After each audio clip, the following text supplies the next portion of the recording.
Bismillahirrahmanirrahim. Assalamualaikum warahmatullahi wabarakatuh. Kita akan melanjutkan kajian kita tentang Isyarah wa Tanbihat karya Ibnu Sina. Ibnu Sina mengawali kitab ini dengan kalimat pujian kepada Tuhan yang tentu berbeda dengan kalimat-kalimat pembuka dalam setiap ucapan maupun tulisan kita. Kalau kita itu biasa mengucapkan untuk pujian-pujian kepada Tuhan, segala puji kehadirat Allah Subhanahu wa taala yang telah mengeluarkan kita dari alam kegelapan menuju alam terang benderang. Biasanya itu terus yang diulang-ulang kalau kita itu, dan otomatis sekali klik langsung jalan itu. Kita panjatkan kehadirat Allah Subhanahu wa taala itu terus itu. Bahkan saking otomatisnya kita lupa untuk memaknainya, apa makna dari alam kegelapan menuju alam ke alam yang terang benderang seperti saat ini. Itu ada biasa seperti itu. Ibnu Sina membuka bukunya dengan kalimat pujian yang memiliki makna tentang kesadaran akan dependensitas diri. Dikatakan, saya baca,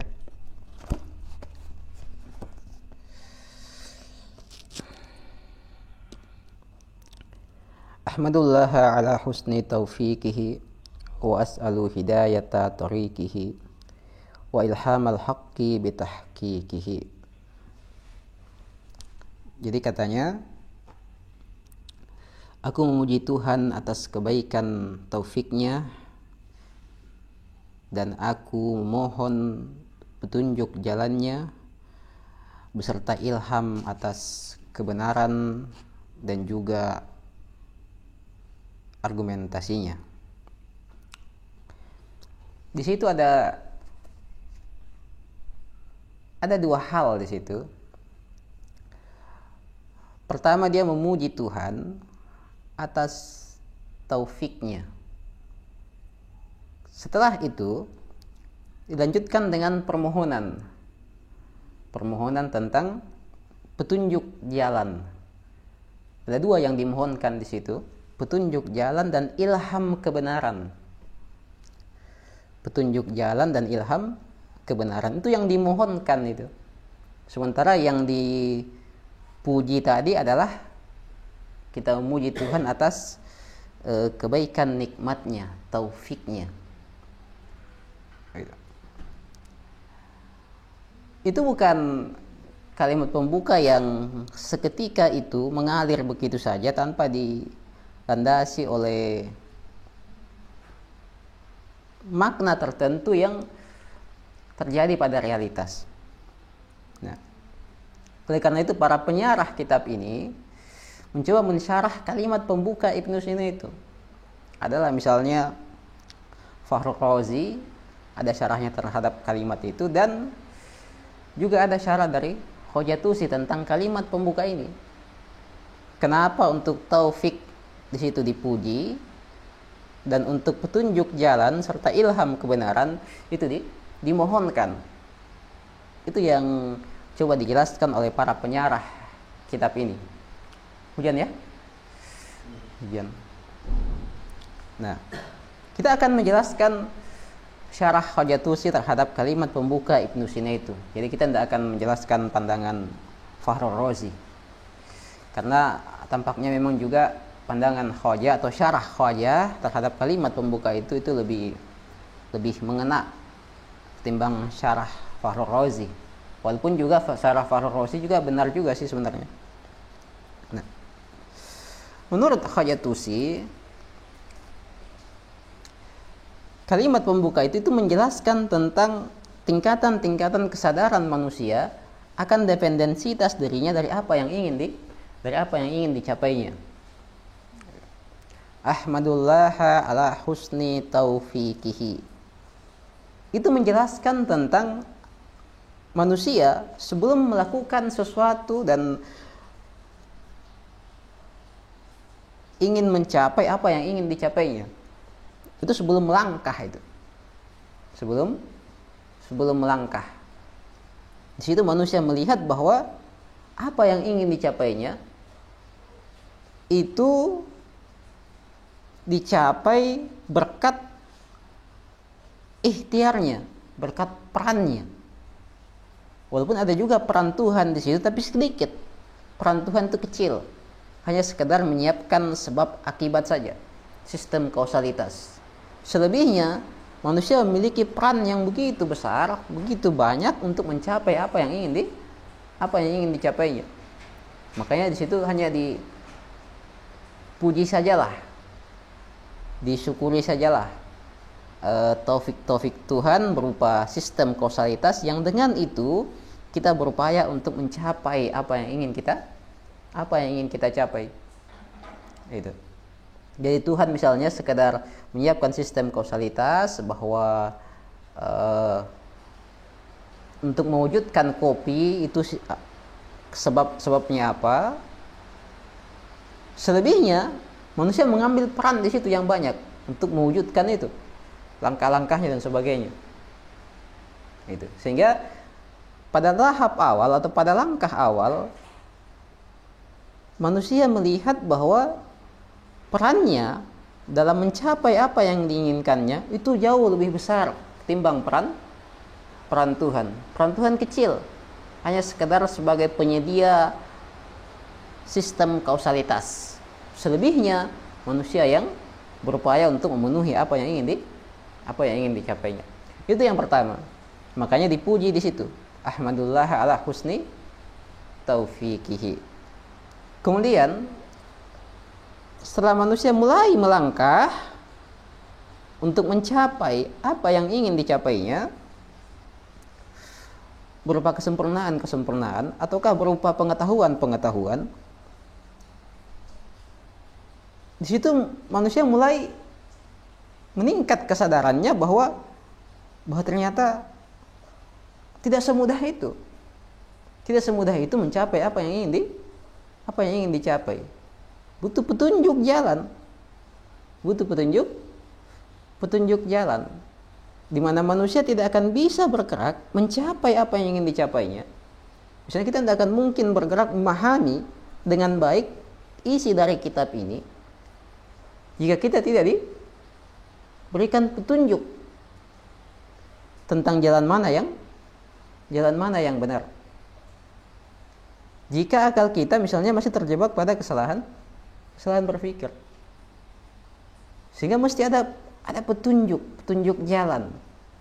Barulah perjalanan kita dalam mencapai apa yang ingin dicapai itu bisa terwujud.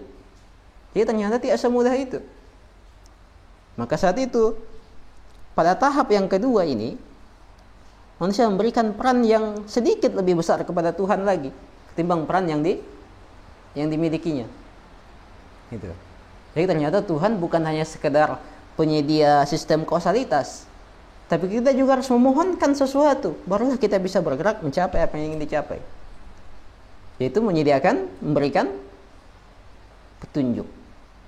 petunjuk jalan. Agar apa? Agar kita bergerak di atas jalur yang semestinya untuk mencapai tujuan yang ideal itu. Gitu.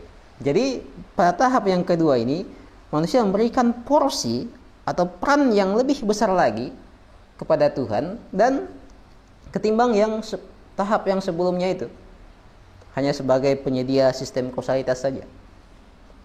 Makanya di situ dimohonkan wa as'alu hidayata thoriqihi, dan aku mohonkan petunjuk atas jalannya.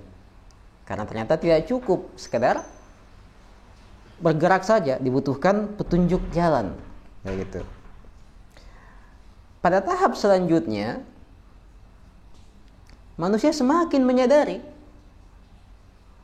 bahwa apa yang diinginkannya, bahwa sesuatu yang ingin dicapainya, walaupun telah diberikan petunjuk dan manusia bergerak di atas petunjuk itu sesuai dengan jalur yang semestinya, pada akhirnya apa yang ingin dicapainya itu tidak akan tercapai jika tiada sebab yang memberikannya. Di mana manusia pada tahap yang ketiga ini itu menyadari dirinya hanya sebagai qabil saja, hanya sebagai penerima saja, bukan pemberi. Di mana jika tidak ada yang memberinya, jika tidak ada sebab fa'il yang memberikan apa yang ingin dicapainya, maka dia tidak akan mendapatkan sesuatu dari apa yang ingin dicapainya.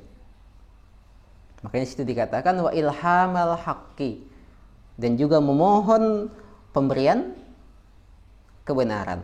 Setelah apa? Setelah bergerak sesuai dengan petunjuk yang diberikan Tuhan, setelah itu maka kita memohonkan pemberian ilham kebenaran itu. Gitu. Jadi kalau kita ingin bergerak menuju kebenaran, ternyata bukan hanya sistem kausalitas yang dibutuhkan, tapi juga membutuhkan petunjuk. Setelah bergerak sesuai dengan petunjuk, kita kembali memohon agar apa? Agar kebenaran itu diilhamkan kepada kita beserta dengan argumentasinya. Nah, di situ ada tingkatan-tingkatan kesadaran tentang bagaimana peran Tuhan yang semakin besar dan peran manusia yang semakin kecil, yang pada akhirnya memahamkan kepada kita betapa dependennya manusia terhadap Tuhan dalam apa? Dalam rangka mencapai kesempurnaan. Begitu. Pada tahap awal manusia menduga bahwa perannya lebih besar ketimbang peran Tuhan. Pada tahap selanjutnya setelah bergerak, manusia menyadari bahwa peran Tuhan juga ternyata lebih besar. Kita mohon petunjuknya baru bisa bergerak. Pada tahap selanjutnya, peran Tuhan semakin besar lagi dan peran manusia semakin kecil. Di mana Tuhan berperan sebagai pemberi. Jadi ada 3 peran Tuhan di situ. Yang semuanya tidak bisa dilakukan oleh manusia. Manusia sekedar bergerak saja. Sistem kausalitas, petunjuk, dan pemberi ilham kebenaran. Maka manusia semakin menyadari dirinya bahwa semakin kehilangan peran selain peran penerima dan bergerak saja. Semua peran-peran yang urgen dari sistem kausalitas sampai petunjuk dan pemberian akibat, semuanya ada di tangan Tuhan. Gitu. Misalnya kalau kita ingin memahami sebuah buku ini, bukan hanya sistem kausalitas yang sudah pasti bukan dari kita, tapi kita juga butuh pada petunjuk. Setelah kita mengkajinya sesuai dengan sistem kausalitas dan sesuai dengan arah atau petunjuk yang benar, ilmunya juga belum turun jika tidak diberikan oleh si pemberi ilmu itu. Loh, apa peran kita di situ? Peran kita hanya bergerak saja sesuai dengan sistem kausalitas, sesuai dengan petunjuk yang diberikannya. Setelah itu memohon pemberiannya. Sehingga dikatakan ahmadullaha ala husni taufiqihi wa as'alu hidayata tariqihi wa ilhamal haqqi bitahqiqihi. Kayak gitu. Oleh karena itu Ibn Sina mewanti-wanti kepada para pengkaji bukunya untuk memperhatikan petunjuk-petunjuk, kesucian-kesucian, nalar, dan juga jiwa untuk memahami isi dari kitabnya ini. Sembari tetap memohon agar diberikan ilham atas kebenaran dari kitab Isyarah wa Tanbihatnya ini. Kayak gitu. Itu mungkin untuk pertemuan kali ini. Pada pertemuan selanjutnya kita akan membahas namat keempat tentang metafisika. Billahi taufiq hidayah. Assalamualaikum warahmatullahi wabarakatuh.